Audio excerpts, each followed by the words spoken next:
Welcome to the Health Deli, your local stop for a fresh take on community health topics. Come on in, grab a number, and let the guys behind the counter, Mark, Ben, and Mike, tell you about today's specials. Welcome again. We've got the food truck back out at the winery at Young Farms. Here again with Dr. Mark the Farmer. Yes, that's me. A farmer with a PH. I'm a pharmacist and a farmer. Yes, you are. Yeah, and among other things, right? So what do you got growing out here? I mean, we're sitting here literally in a field. Yeah. Or is this an orchard? I don't know if they can hear the birds, but that's not piped in bird noise. That's actual birds chirping. So this is my front yard. Actually, we just celebrated our 5-year anniversary. 5 years ago, my wife and I converted an old barn on the property into a winery. So winemaking's always been a passion of mine.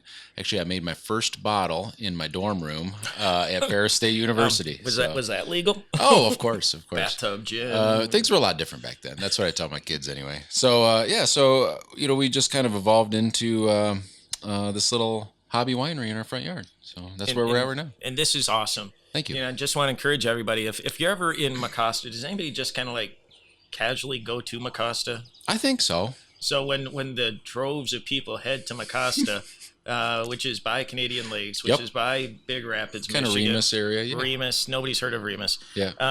Stop by the farm, and this is incredible. Yeah. Mark. One thing, people say you need to advertise. We don't advertise at all. Even our sign does not say winery or tasting room or anything like that. It just says Young Farms. People Because just stop by because it looks like it's a party? I just want people to discover it on their own. It's really just drinking with your friends. That's okay. our So idea. forget I told you guys about this place and never show up here. There you go. So, all right. Well, enough about that. Yeah. Well, so I mean, technically we're in the middle of farm country. We are. Out here. And, what I wanted to talk about is, something near and dear to your heart at the meat counter is meats and meat products. Very near and dear to my heart. And you're a big meat eater. Yes. Perhaps some would say meat connoisseur. I'm a meatitarian. Yes. Yeah. Very, very good. Yeah. So I'm gonna give these fake meats or whatever you call them. I'm gonna give them my fair opinion. Okay. So I'm not gonna pull any punches. This is a no holds barred kind of assessment of these. Okay. Well, I think that's fair, and that's all you can ask. Mm-hmm. And I think we have to stop and think. Okay, first of all, why would we go with something besides meat and try to make it taste like meat? Yeah. Why? Well, obviously we've grown up in this culture. We've grown up in this, over time eating meat. Right. Eat your meat. It was a source of protein. Exactly. Eat your meat. Mm-hmm. And the problem with meat is, even though it can be tasty, it may not always be the healthiest thing for you, and it might not always be the best for the environment. Because when you talk about producing meat, there's a lot that goes on in terms of, first you have to grow the food to feed to the animals. Then you got to process that food. Then you got to feed the animals that produce a lot of greenhouse gases and stuff like that. Then you have to take the animals to where they have to be processed and everything like that. And it's been estimated that livestock accounts for about 14.5% of all greenhouse gases, in the world. And so that's just the animals themselves. That's not all the other stuff going with it, because things like cows, they produce a lot of gas, a lot of methane. Yeah. I don't even want to know where your childish little mind went to right there. Cows and podcast host. Yes, we all produce a lot of gas and hot air. Yes. In fact, that the livestock is the fourth highest economic sector that produces greenhouse gases, only behind electric power, transportation, and manufacturing. Wow, half as much. So half as much, right? Transportation, it says here on my little script, 27% versus livestock, 14.5. So over half as much greenhouse gases as from cars. Almost as Yeah, about half as what you would produce from a car. From cows farting. That is unbelievable. Yeah. Really? Yeah, I never would have guessed that. Yes. So, again, that's one of the reasons why people are thinking, this isn't a sustainable thing. Mm-hmm. The other, things related to that in terms of, how much greenhouse gases produced. There was a study from the University of Michigan Center for Sustainable Systems that calculated that 6.6 pounds of carbon dioxide were produced for every 4 ounces of beef that were served. Wow. So what is that? What's 6 ounces? How many pounds is that? I'm not good. It's like a third of a pound, right? So, a little bit more than a quarter pounder So that's a significant amount of greenhouse gas for every serving, I guess, if you will. Yeah. The other thing that I kind of alluded to, as well, is that food production with animals is not efficient whatsoever. And again, it's because you feed your food, right? So you got to produce the food that feeds the food that you eat. Right. And it was funny that 77% of agricultural land, so the land that I'm looking at around here, has been estimated that it just goes to making food for livestock. So you look out here and you go, wow, that's a cool farm out there. They're probably growing the stuff I'm going to eat in my salad or my corn. No, most of that's probably going to feed livestock. And so when you think of that, that's a awfully big waste of space and machinery and everything else just to produce the food to feed your food. Right. So, I've never really thought about it. When someone says, would you want to try this Impossible Burger or whatever? I never really thought of it from kind of a sustainability thought. It was always from a health standpoint. Like I felt like they probably made a choice to eat vegan or something like that, or they thought it was healthier. I never really thought about it from a sustainability. Well, an interesting thing. I mean, back in 1931, Winston Churchill. I'm assuming that you know history. Yes. Okay, yes. good. So Winston Churchill wrote an essay called 50 Years Hence. And one of the things a quote from that book is, we shall escape the absurdity of growing a whole chicken in order to eat the breast or a wing by growing these parts separately under suitable medium. Wow. And so, even he got it back then. It's like, and think about that. So you're, growing this whole big chicken just to get a little piece of it. Right. And so you're feeding it to get just a piece. So why not find a way to make that other piece that you want to eat? Yeah, no, that makes sense. 1931, were you were just, what, teenager? Graduated from high school. Right about 1931? In 32, yeah. Yeah, okay. Winston and I played a little football together. That's what you people call soccer. Oh, sure. Yeah. Sure, yeah. Again, I keep asking myself questions. Why am I here? Yep. Not in the existential kind of way. Also, with meats, as you go up the food chain, so as things consume other things, they accumulate the toxins. And since, things like chickens or cows are higher up on the food chain, they accumulate toxins then that come into you. So they might be more packed with toxins. Yeah, especially true of fish. Yeah. So you grew up over in Bay City area, right? So the Bay, Saginaw Bay, was for a long time, and maybe it still does have advisories that you either can't eat fish or certain species of fish, or only so much, and not if you're pregnant. So some of the predator fish, like the salmon and stuff like that, walleye that eat the bigger, the littler fish, they accumulate toxins in their fats. And you're 100% right. There used to be advisories, in the state where pregnant people should not eat, so much meat. Yeah. No, great point. Also, we kind of hounded on the sustainability and all that kind of stuff, but also from a health standpoint, meats, especially red meats, are high in saturated fats, and those are things that can be bad for you for heart disease and so forth. And then lastly, nobody likes suffering. And so, yes, there is some, suffering, especially some of these large farms that just pack chickens or pigs or whatever into very small areas just from the sole purpose to raise them till they're, fat enough to harvest. So yeah, I can understand, some of those, concerns. And, we think about this and, this whole plant-based meat or artificial meat or whatever, we think of it as kind of a modern thing. And really it's not. This has been going on for centuries. And, it was believed that tofu, you're familiar with tofu. I wish Ben was here. Big Ben is a big tofu guy. Really? Yeah, I think he said that earlier on in one of the episodes. He was a tofu Ben. I thought he was talking about a band, Tofu. I don't know, that whole pop punk thing still's got me nervous. Yeah. But the Chinese invented tofu around 206 BC. Really? So again, the Chinese invented everything a long time ago. I think Pretty much. So they get tofu. But I had a tofu turkey once. It was awful. This was probably in 1990, and I don't know if it's progressed from that, but honestly, a lot of my preconceived notions about meatless meat is from that one tofu turkey I tried when I was probably, 12 years old. I mean, that honestly sounds disgusting. It was awful. Just take tofu and make it shaped like a turkey and hope everything goes well. Right. So no, things have progressed quite a ways from that. Being around, this part of Michigan and stuff, we're all familiar with the Kellogg's, the cereal folks in Battle Creek and stuff like that. Yeah. And in 1896, one of the Kellogg brothers, he developed a meatless product or out of peanuts. And so John Harvey Kellogg created this at one of the sanitariums there in Battle Creek. Mm-hmm. And as a side note, we know that he's a big cereal king guy.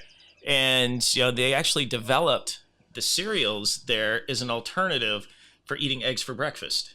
And that was kind of like why cereals, that was why your Frosted Flakes were developed, because of that. Really? I never knew that. Yeah. And I love cereal. Yeah, and that's what I'm here. I'm here to shed a little knowledge into your life. Yes. So then in 1933, this company called Loma Linda Foods produced some of the first commercially available soy and wheat-based meats. So if you think about it, that was 1933, almost 100 years ago. Sure. And that, I'm assuming, started kind of the soy trend. When I think meatless, when I think anything like that, I think soy or tofu.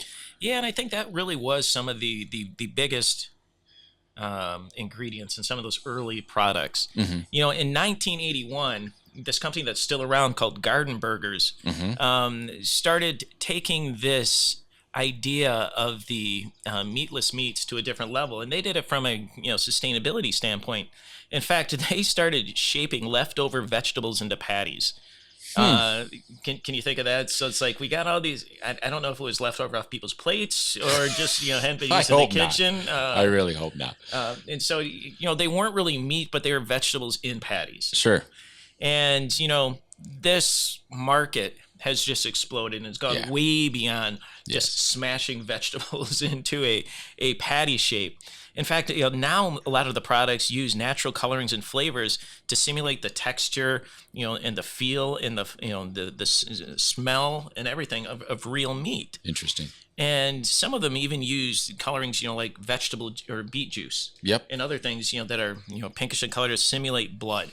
So if you squeeze down on your patty, it'll squeeze out some of this, so it simulates kind of that juicy, bloody look for it. Yeah, that's important though. Really, when you're grilling, and really in the food industry, like presentation is about half of it. It's got to look right. Yeah, and so if you're trying to tell somebody that this is a meaty kind of product, you need it to look and feel like meat. Right.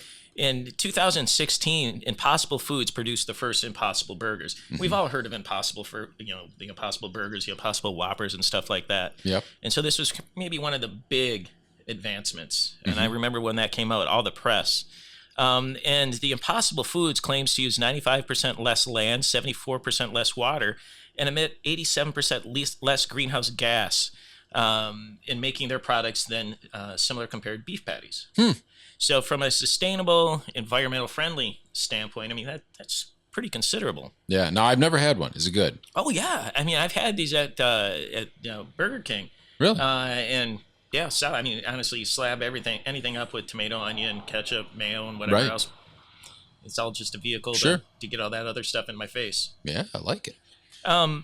So as we evolved from the soy to the crushing up vegetables to these impossible things, one of the challenges has always been to make the product taste and feel like meat and not like vegetables. And although soy protein is still a key component, like we mentioned, there's so many other things that go in there to help with the feel and make it seem like meat. And there's a tremendous amount of chemistry and science in this. And they use a lot of pea protein, to help it feel more like meat, gives you some of that sponginess. In fact, pea protein is pretty unusual in the plant world in that it contains 9 amino acids that are essential in our diet. So we kind of need peas. So if you don't like peas, I do. I actually like peas. I like peas too. My father-in-law, not so much.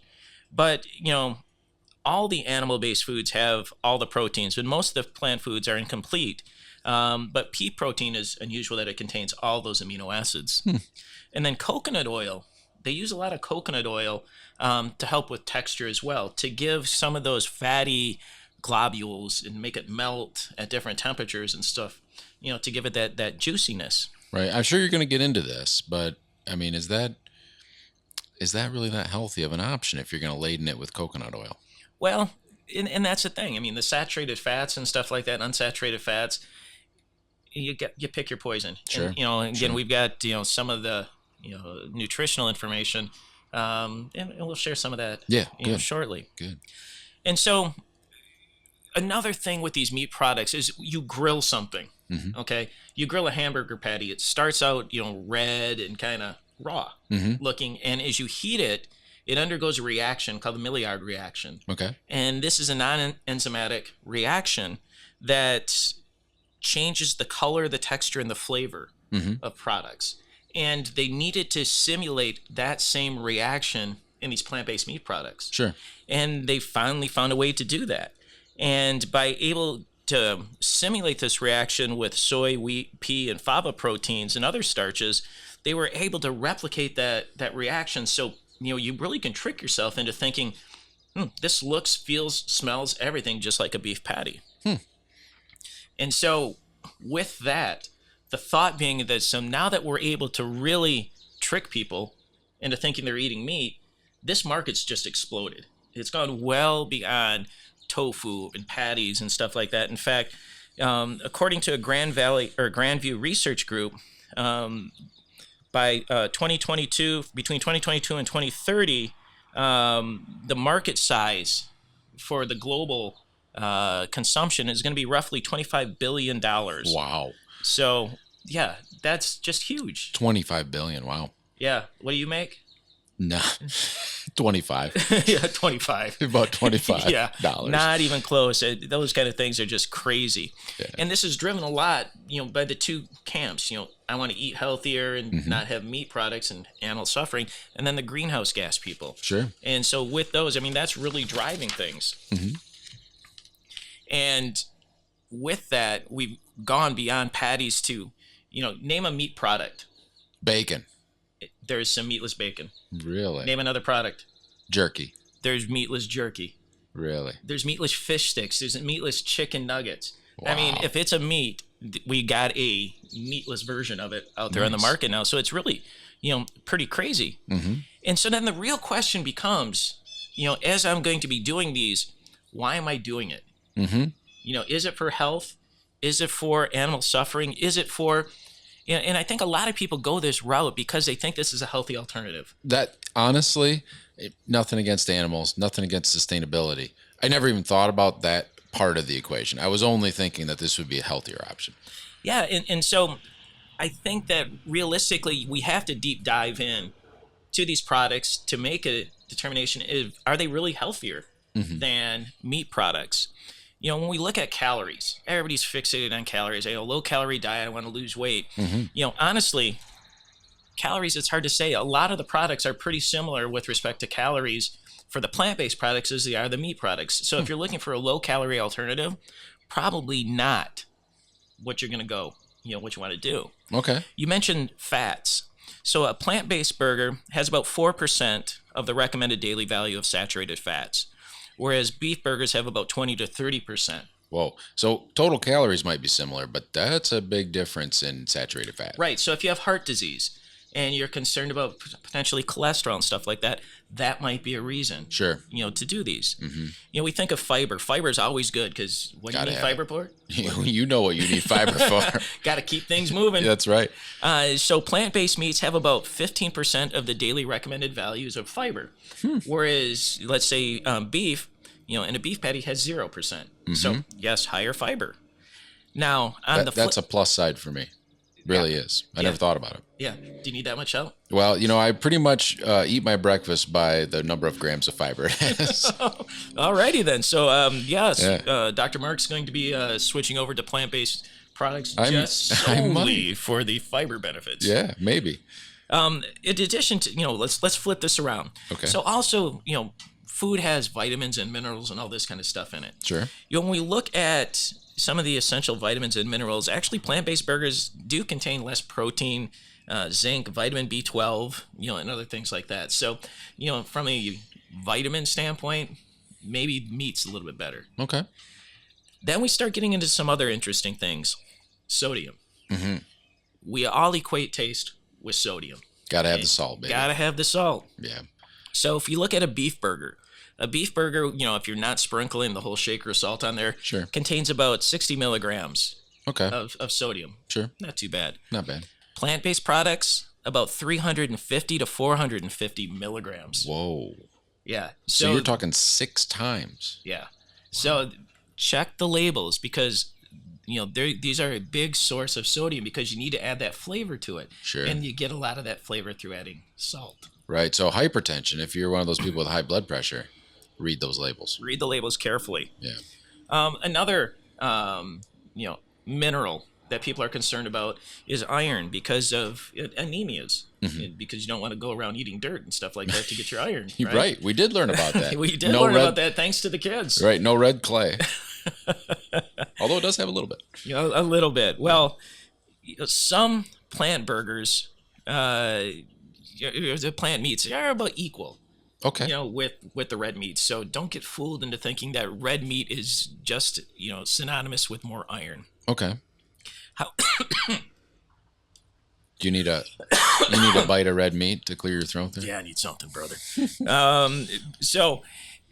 Actually, some plantless or some meatless plant products actually contain a phytic acid, which is an anti-nutrient, which can actually impair iron absorption. Oh. So even though they might initially be equal, you might actually get less absorbed iron. Sure. So you're talking.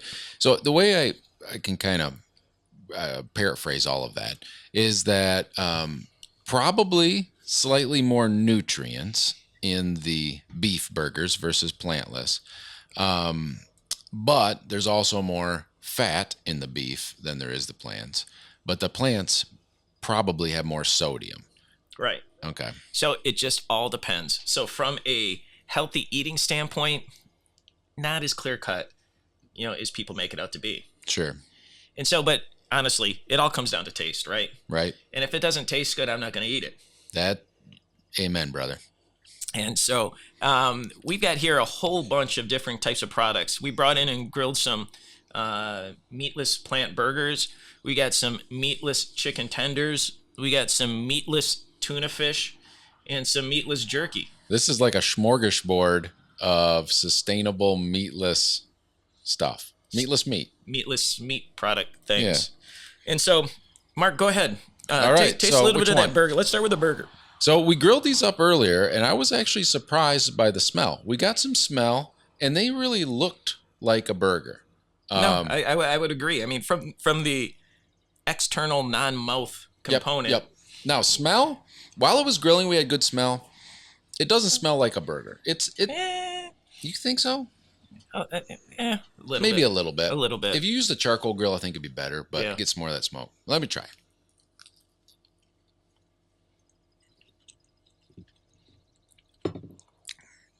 It doesn't taste bad, but it doesn't really taste like a burger to me. No, I'm not making the switch based on this one. Now, it's an N of 1, but the texture is on point. It looks like a burger, but the taste, it has kind of a papery, kind of cardboard. I think you mentioned glue. Glue kind of flavor. Yeah. Well, let's look at some of the nutritional stuff. So these patties have 230 calories per serving, which is one patty.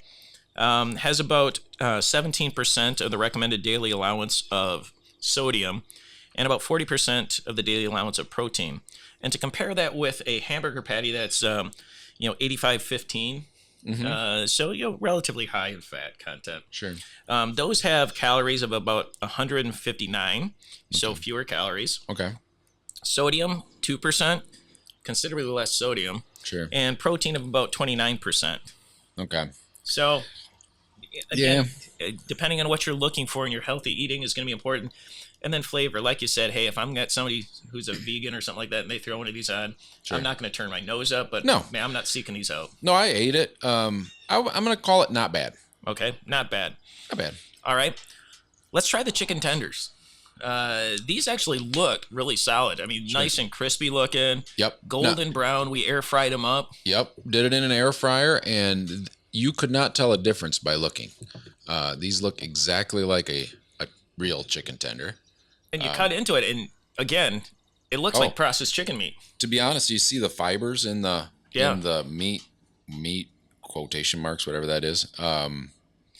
Smell is good. I think I mean, see everything some, is I good. think I see some Brussels sprouts in there.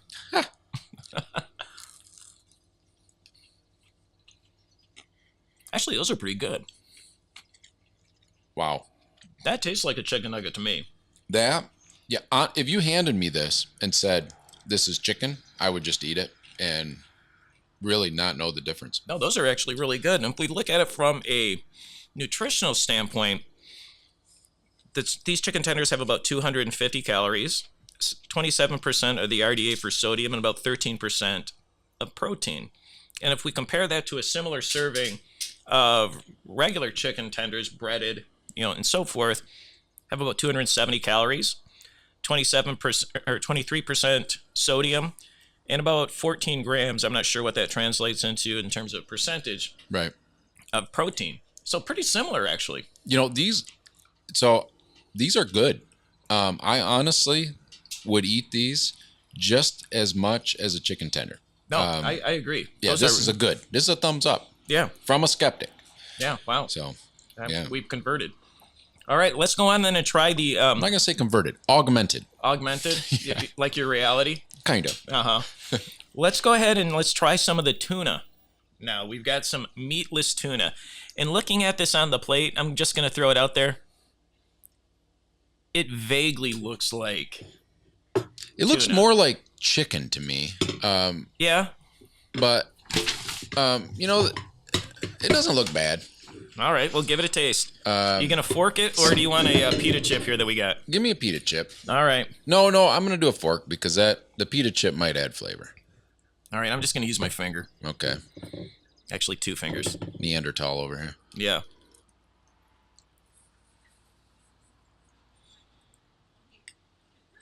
All right, well, the texture's not bad.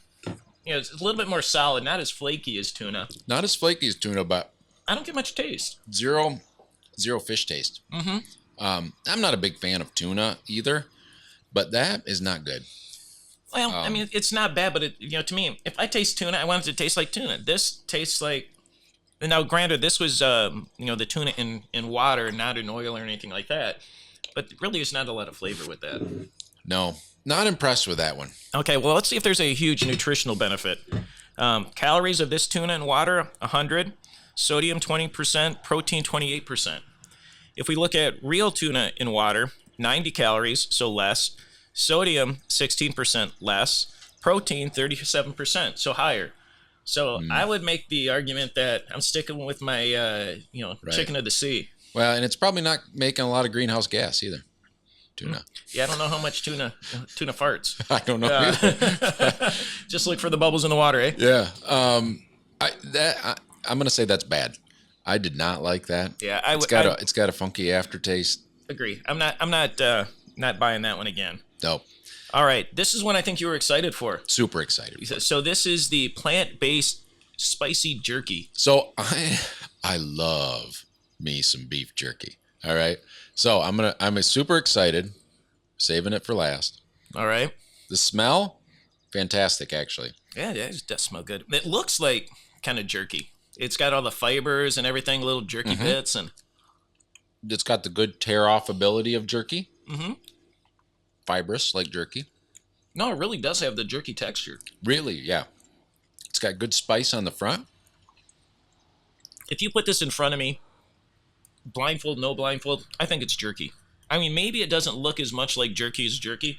So if you blindfolded me, gave me this, Mark's going in for more. He's coming from a jerky guy. This is good. I have never had a desire to purchase meatless jerky in my life, okay? But if I saw this at the counter, I would buy it. You know where I bought this? Hardware store. Really? Yeah. Big box hardware store? Yeah, big box hardware store right there in the checkout thing. I mean, if you think about manly men, picking up snacks to go back out to the work site. Mm-hmm. Yeah. I don't think about that very often, but if I did. Well, if you did, yeah, you're not a manly man. This is where they had that. I am. That's why I don't think about it.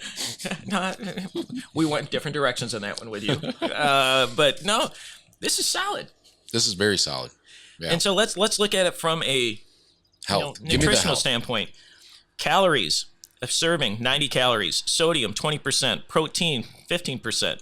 That's this product? This is this. So then I looked up one of the large popular brands of regular beef jerky, and for a serving it was 90 calories, similar.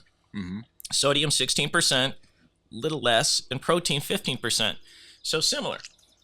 So what I've taken away from this is we look at the chicken tenders and the jerky, the things we really liked.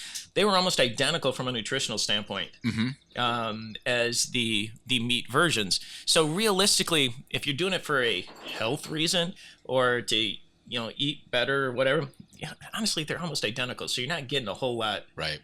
There. Right. If you're thinking about sustainability, though, the beef patties not bad as far as taste, but the jerky and the chicken tenders were on point. They were very good.